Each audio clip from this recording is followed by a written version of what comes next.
In this video, we're going to look at oxidation and reduction reactions in organic chemistry, specifically with alcohols and carbonyl compounds.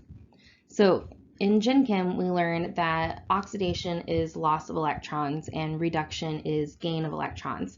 And the only way that we're able to determine if something has been oxidized or reduced is to look at the charge, if it's a charged species, or we can calculate the oxidation state if the atom is part of a larger molecule.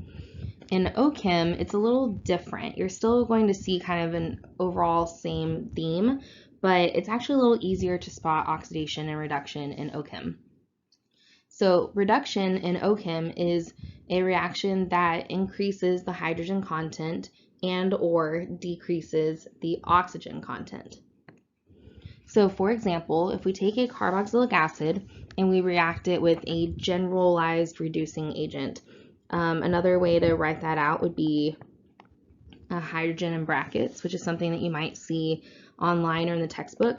I tend not to use this during class though, because students end up using that on quizzes and exams, and it's not actually a reagent. It's just a generalized way of saying a reduction has occurred.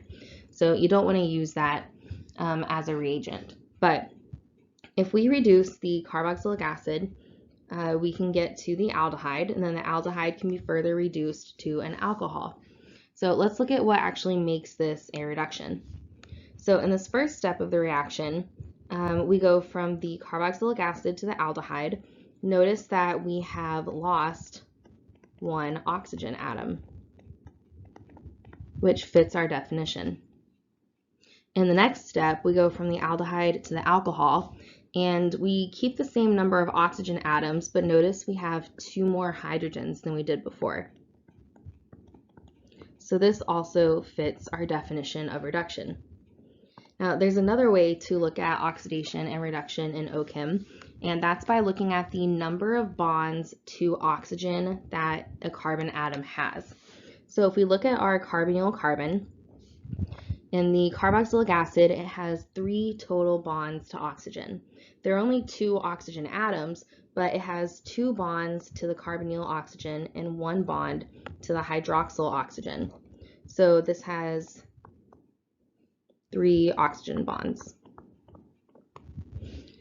Now, when we go through a reduction reaction, we would want to see fewer bonds to oxygen. So in our next species, the carbonyl carbon has 2 bonds to oxygen. So that is a loss of 1 bond to oxygen. That makes this a reduction reaction. And then in our next reduction, that same carbon now only has 1 bond to oxygen.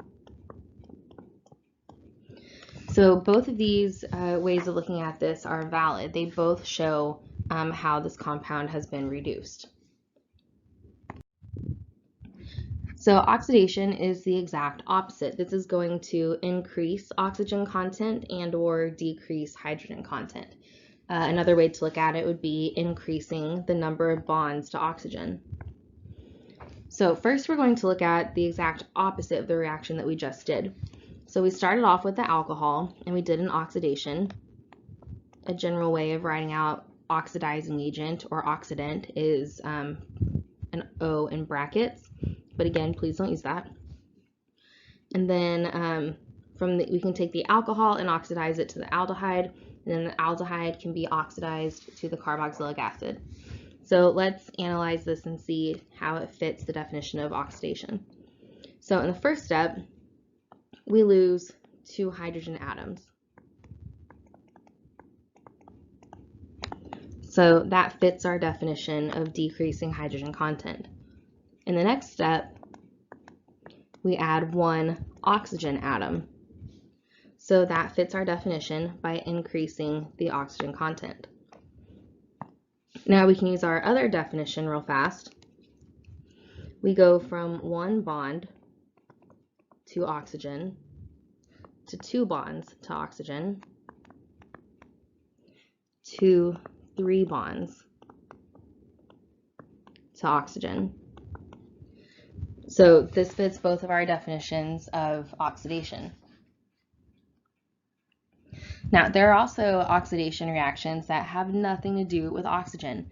So in this reaction, you see a molecule. This is actually toluene. And this is undergoing a reaction in which chlorine is being added in the benzylic position. So this would be a reaction that you saw towards the end of OChem 1. We're not going to worry about what the reagents are right now. But notice that this is being classified as an oxidation reaction, but there's no oxygen being added here. So this ends up fitting the definition of decreasing the hydrogen content. So in this first step, this hydrogen gets replaced with the chlorine. So that's -1 hydrogen. In the next step, the next hydrogen gets turned into a chlorine. So that's -1 more hydrogen. And then we continue to the last step. So this is also an oxidation reaction because it decreases the hydrogen content.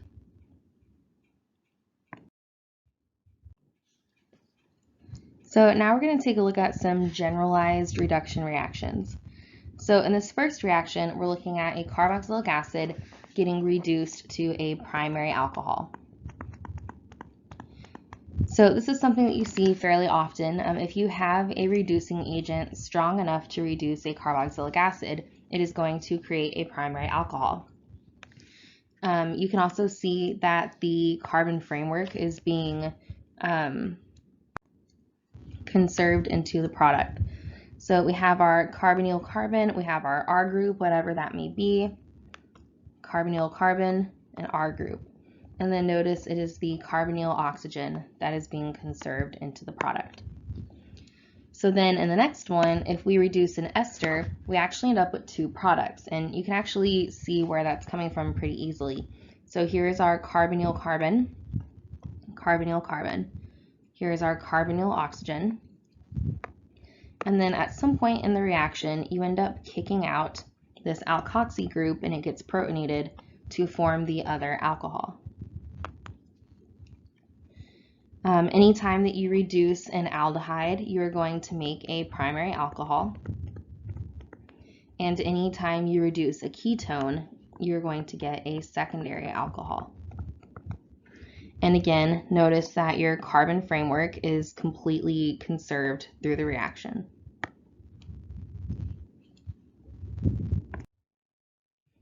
So our first reagent that we're going to look at is lithium aluminum hydride. The formula for this is LiAIH4. A shorthand for writing out lithium aluminum hydride is LiAIH. This is a very strong reducing agent. It will reduce anything. You can see that by looking at the formula. In a bit, you're going to learn a bunch of reducing agents, and you'll learn a bunch of oxidizing reagents. And students tend to mix these up really easily. But if you pay attention to the formula, it tells you exactly what it does. If a reduction increases hydrogen content, take a look at this formula. This is adding hydrogen to the reaction. It makes a lot of sense that this would be a reducing agent. This is the only reducing agent that works on carboxylic acids and their derivatives. We're talking about esters, amides, and several other things that we haven't really talked about yet. And this will also work on aldehydes and ketones. So for example, if we have a carboxylic acid, we're going to react it with lithium aluminum hydride in diethyl ether. Diethyl ether in this case is our solvent, and the reason this is important is that lithium aluminum hydride is actually a very strong base, and so you don't want to do this reaction in the presence of anything that would have acidic protons, which is why the step 1 and step 2 that's specified here is really important. If you were to write out these reagents without step 1, step 2, not only would this reaction not work, but it would almost certainly explode, literally in your face. Lithium aluminum hydride is a very, very reactive compound, and if you were to give it protons to react with, it would actually form hydrogen gas, and it would form it very, very quickly. It would be exothermic, and the hydrogen gas would catch on fire, so you would literally create an explosion. So step 1, step 2 is really important here. The step 2 is to protonate your product and also to neutralize any leftover lithium aluminum hydride in the reaction. So let's figure out our product. The first thing that we're going to draw is we're going to just repeat this carbon framework because it is not going to be affected by the reaction. So that brings us to the carboxylic acid carbon here. Now, if you remember from the previous slide, we said that carboxylic acids get turned into primary alcohols. So this would be our product. Now, if you need to draw in that carbon to help you get the correct product, that's fine. But eventually, I would want to see you drawing out only line bond formulas for these products. Now, here's another one. We have an ester. We're going to reduce it with lithium aluminum hydride in diethyl ether. And notice the conditions of H3O+, right? That means the exact same thing as water and sulfuric acid, right? This is just aqueous acid. Another way that you could see this written out would be something like 0.1 molar sulfuric acid, right? Those all mean the same thing. So we know that we're going to reduce this portion into an alcohol. So we have these two carbons. We're going to end up with a molecule of ethanol. And then we know that we're going to create an alcohol from the alkoxy group of the ester. So we're also going to end up with 2-propanol or isopropyl alcohol.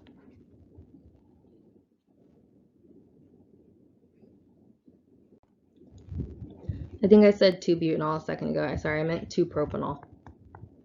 So 2-propanol or isopropyl alcohol.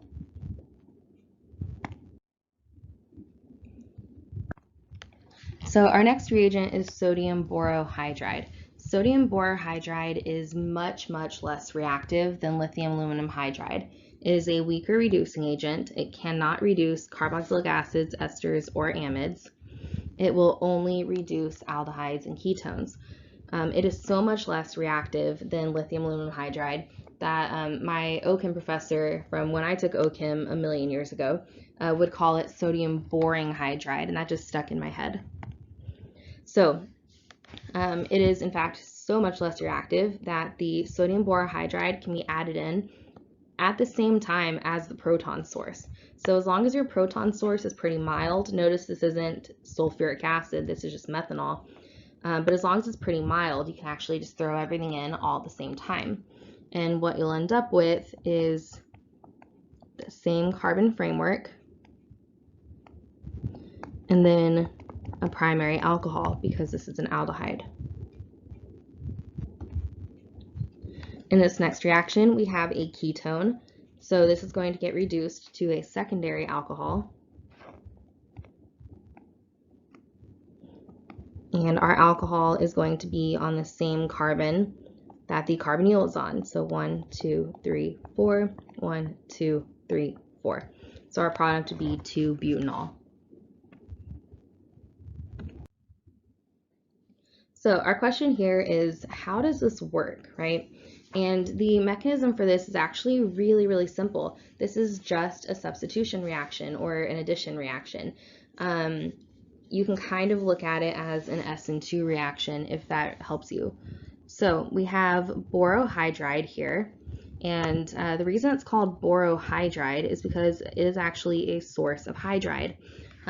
So sodium borohydride and lithium aluminum hydride are just sources of hydride, which I've already said a million times, so I'm going to say it again.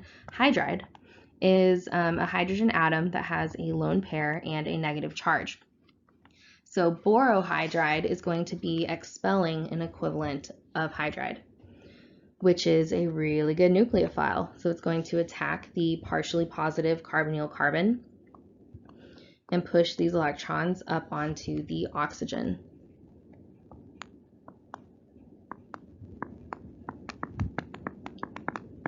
So we end up with a negative charge on the oxygen.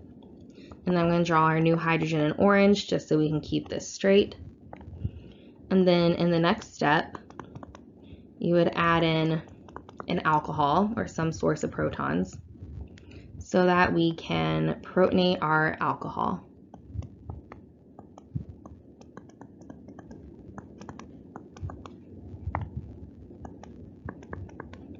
So this is how these reactions work. So it's really straightforward, and it shows you how hydride can actually act as a nucleophile. So a quick summary of the reactivity of what we just saw. Carboxylic acids are less reactive than esters, which are less reactive than ketones, which are less reactive than aldehydes. And the way that we know some of this is that aldehydes and ketones are able to be reduced by the weaker reducing agent. So they must be more reactive if a weaker reagent is still able to do a reaction with them. And then everything is able to be reduced by lithium aluminum hydride.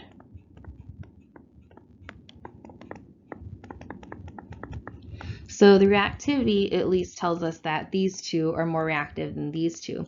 Later on in the semester, we'll talk about why the ester is more reactive than the carboxylic acid and why the aldehyde is more reactive than the ketone.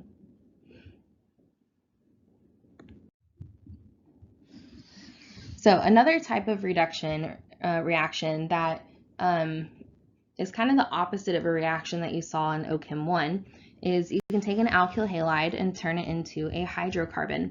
So in OChem 1, you learned how you can take a hydrocarbon and through radical reactions turn it into an alkyl halide. But if we go the other direction, we are increasing the hydrogen content that makes it a reduction. And so if we were to take 2-bromopentane and react it with lithium aluminum hydride, which again is just a source of hydride, it's going to turn it into pentane. So how does this happen? By an SN2 reaction. This is just a nucleophilic substitution. So very straightforward. So I want you to take a second to pause the video and think about these problems. Please note that in the top one, we're looking for a reagent as an answer, and in the bottom one, we are taking this reagent, this substrate, and looking for a product. So go ahead and pause.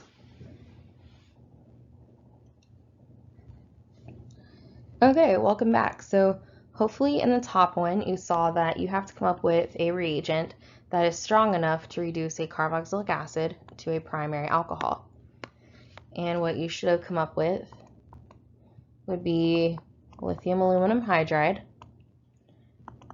in ether as your solvent, followed up by some sort of aqueous acid workup.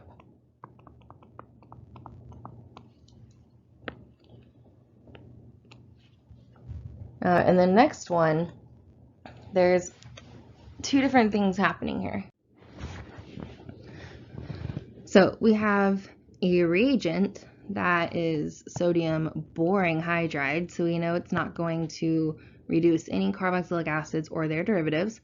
And then in our substrate, we have an aldehyde and an ester. So hopefully what you first realized was that nothing was going to happen to the ester. So you can draw out your carbon skeleton again and leave the ester in contact.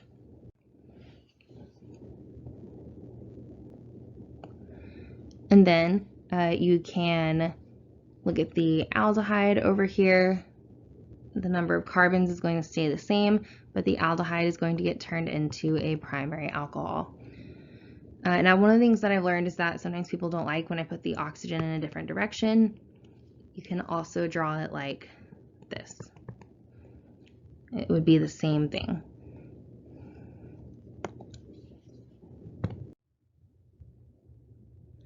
So one other thing that you may have already kind of noticed as we were working through some of these reactions is that there are some stereochemical implications of reduction. So we are going from an sp2 hybridized carbon to an sp3 hybridized carbon, which means a stereocenter could be created if there is any sort of asymmetry in the molecule. So one of the examples we looked at started with acetone. Acetone has two identical methyl groups attached to the carbonyl carbon. So when you reduce it, you're going to end up with an achiral product. But if you were to reduce something that was asymmetrical, you would end up creating a chiral product. So you need to be wary of that. So for example, if we take this ketone, it has a cyclohexyl group, we have an ethyl group here. When we reduce this, we have this asymmetry, and we're going to end up with a racemic mixture of two enantiomeric alcohols. So if the hydride attacks the sp2 carbon from the back, we'll end up with this first alcohol.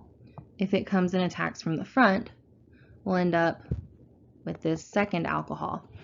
This is very similar to when we were looking at SN1 chemistry, and we saw that we were going through the sp2 hybridized carbocation, and we said, okay, this carbocation is sp2 hybridized, it's trigonal planar, it's flat. So it doesn't matter which side of the molecule the nucleophile comes in from. It could come in from the front or from the back. And so that's how you would end up with a racemic mixture. This is the exact same thing, except instead of a carbocation, we have an sp2 hybridized carbonyl. So it doesn't matter which side the hydride atom comes from, because it's going to be equivalent in the eyes of the hydride. And so that's how we end up with a racemic mixture.